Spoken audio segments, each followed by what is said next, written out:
Dans une petite ville où tout le monde se connaissait, Aïcha était la perle rare, la beauté que tous convoitaient. Elle était éclatante, raffinée et consciente de son charme. Mais derrière son sourire angélique se cachait une exigence implacable. Elle ne voulait pas d'un homme pauvre. Les jeunes du quartier avaient tenté leur chance, espérant conquérir son cœur. Mais tous avaient échoué. Certains repartaient avec des moqueries blessantes, d'autres avec des humiliations publiques dont ils se souviendraient toute leur vie. Aïcha ne faisait pas de cadeaux à ceux qu'elle jugeait indignes d'elle. Un jour, alors qu'elle faisait défiler les publications sur son téléphone, un message attira son attention. L'expéditeur, Karim Benzema. Au début, elle éclata de rire. Le Karim Benzema, le joueur du Real Madrid? Impossible, pensa-t-elle. Pourtant, poussée par la curiosité, elle répondit. Les échanges commencèrent, d'abord hésitants, puis plus réguliers. L'homme lui envoya des photos de lui sur le terrain, des vidéos d'entraînement, et même des captures d'écran de ses discussions avec d'autres joueurs célèbres. Aïcha, méfiante de nature, chercha des indices de supercherie. Mais tout semblait réel. Plus les semaines passaient, plus elle se laissait emporter par cette histoire digne d'un conte de fées. Elle ne doutait plus, Karim Benzema l'aimait. Convaincue d'avoir trouvé l'homme de sa vie, Aïcha changea radicalement. Elle se pavanait avec arrogance, refusant même de répondre aux salutations des jeunes du quartier. Elle regardait les autres filles avec mépris, persuadée d'être au-dessus d'elles. Après tout, elle allait devenir la femme d'une superstar internationale. Quand son Karim lui proposa le mariage, Aïcha fut submergée de bonheur. C'était la consécration. Le joueur lui envoya une somme conséquente pour organiser la dot. Ses parents, impressionnés par la renommée de leur futur gendre, firent tout pour que la cérémonie soit grandiose. Mais un détail troublait certains membres de la famille. Karim Benzema n'avait jamais promis de venir en personne. Il affirmait être bloqué par des obligations professionnelles, mais qu'il ferait tout pour arriver avant la cérémonie. Aïcha, aveuglée par l'euphorie, ne voulait rien entendre. La veille du grand jour, quelque chose d'étrange se produisit. Aïcha tenta d'appeler son fiancé, mais il ne répondait pas. Les messages restaient sans réponse. Son cœur se serra, mais elle refusa de paniquer. Peut-être qu'il était occupé. Les heures passèrent.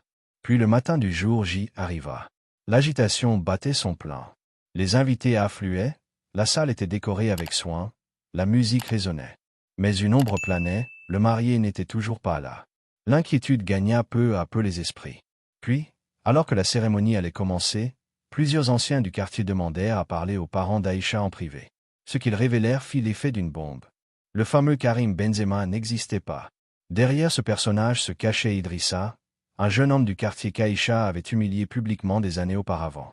Blessé et animé par un désir de revanche, Idrissa avait quitté la ville pour travailler dur et accumuler assez d'argent pour prouver sa valeur. Il savait qu'Aïcha ne regardait que la richesse, alors il avait décidé de lui donner ce qu'elle voulait. Un homme riche, un rêve inaccessible. Son plan initial était de se révéler avant la cérémonie, mais il n'avait pas prévu que la supercherie irait aussi loin. Il espérait que son silence des derniers jours mettrait fin aux préparatifs. Mais Aïcha, trop sûre de son destin, n'avait rien remis en question. Lorsque la vérité fut rapportée à Aïcha, son corps ne supporta pas le choc. Elle s'effondra, inconsciente. Alors qu'elle était à l'hôpital, Idrissa fit parvenir un dernier message par l'intermédiaire des anciens. Le message disait « Maintenant qu'elle sait qui je suis, accepterait-elle de m'épouser malgré tout ?» Mais cette fois, il n'y eut pas de réponse.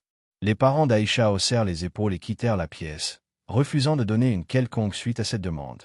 La cérémonie fut annulée, les invités partirent en silence, et Aïcha, en rentrant chez elle, réalisa que son rêve venait de s'effondrer. Quelques jours plus tard, Idrissa se présenta à la maison pour lui parler une dernière fois. Mais cette fois, Aïcha n'était plus la même. Le regard vide, elle l'écouta sans un mot. Lorsqu'il eut fini de s'excuser, elle hocha la tête et dit « Je t'ai blessé, Idrissa. Je t'ai humilié. Mais tu m'as trompé. » Idrissa baissa les yeux et répondit « Je t'aimais vraiment, Aïcha. » Elle le fixa, puis secoua la tête.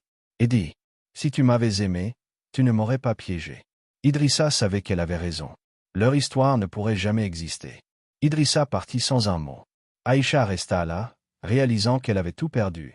Son rêve, son mariage, et surtout, une partie d'elle-même.